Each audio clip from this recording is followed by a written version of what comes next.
Hello, hi. And some the gorgeous summer continues. And as I shared with you, I have to relearn swimming, and not in a bikini, in a swimsuit. Would I relearn swimming in a bikini? Looking as sexy as the Baywatch, or almost as sexy. Nobody beats Baywatch heroines. All right. So used to say my friends, engineering friends.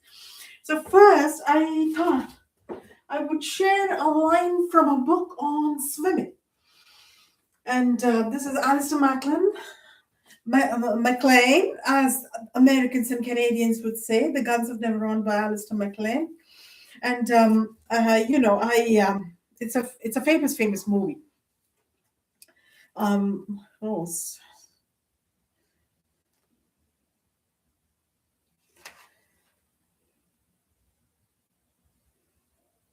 and it has Gregory Peck and Anthony Quinn and everybody. You should. It's a must for. Uh, I had markings here. All right, here it is. Right. So I looked through the book because I've read it. I've read it a couple of times, once way back in Bangalore, in India, and here once, not so long ago, when my son was a young lad, and seen the movie, a few times, and oh, the man, Gregory Peck, handsome man, who did not disappoint like Rock Hudson. Okay, Rock Hudson turned out to be a total cop-out. But Gregory Peck, wow, he remained true to his male sex till the very end. And, and of course to his profession, all right, to his profession. All right, here, this is the only line on swimming because they take a boat. And I thought, you could pretend it's a fishing boat and swim some length of the water, but it's hard to swim in a sea or ocean when compared to the pool, right? I mean, there's other factors at play there, the eddies, my momentum transfer, lessons are coming back to me in chemical engineering, eddies, and so some boundary layer close to yourself when you're swimming.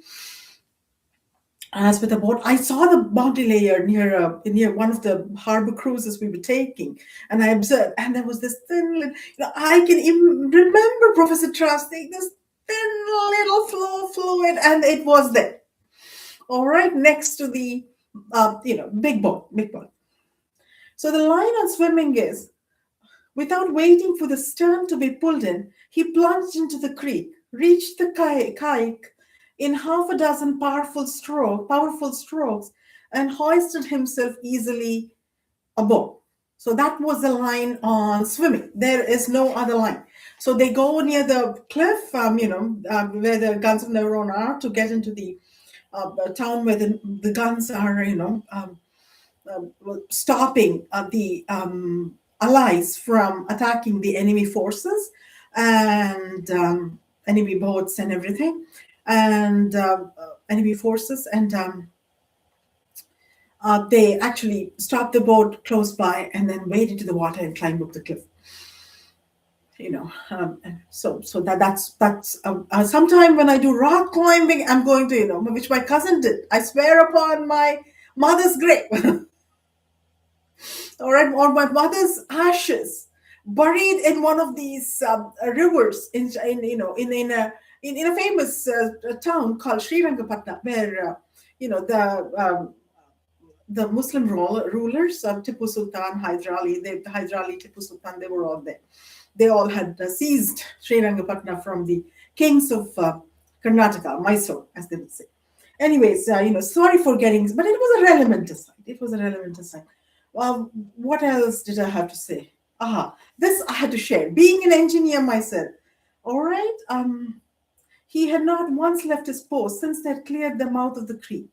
Had nursed the straining ancient Kelvin along with the loving care, the exquisite skill of a man born into a long and proud tradition of engineering. Like father, like daughter, if you daddy, I became an engineer. I became an engineer.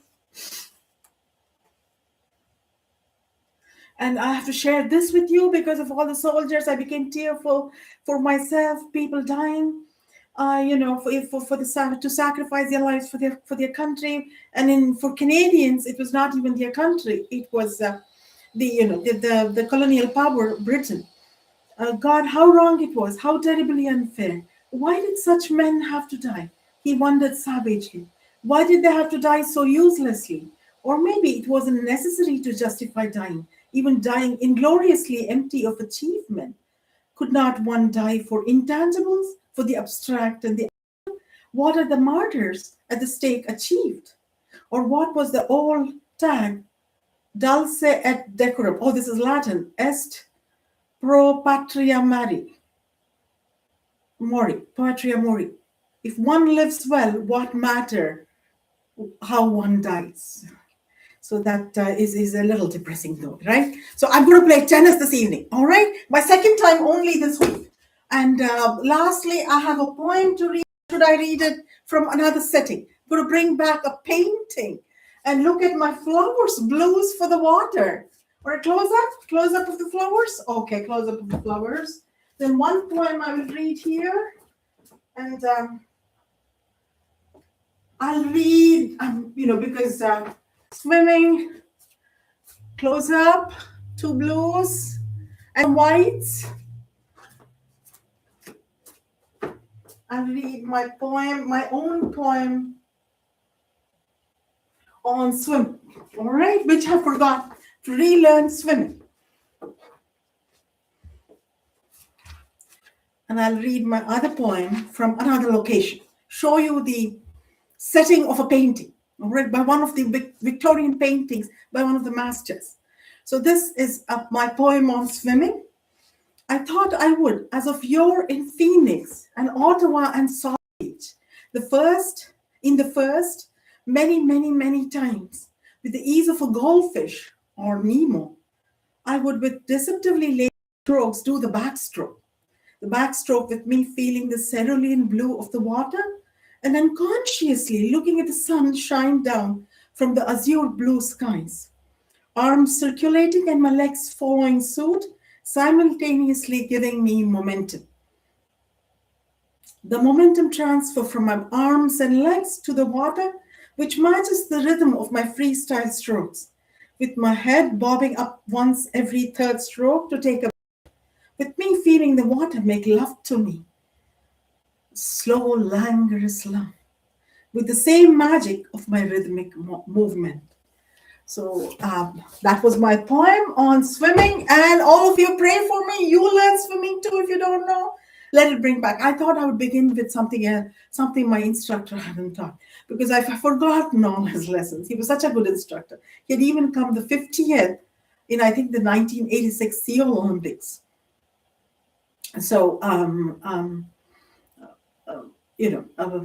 I should begin with wading is my advice. So maybe next week I find time to go and wade and learn wading. All right, get back to balance. And then by next summer, get back swimming. All right, signing out, Gayatri B. Sitaram. Thank you.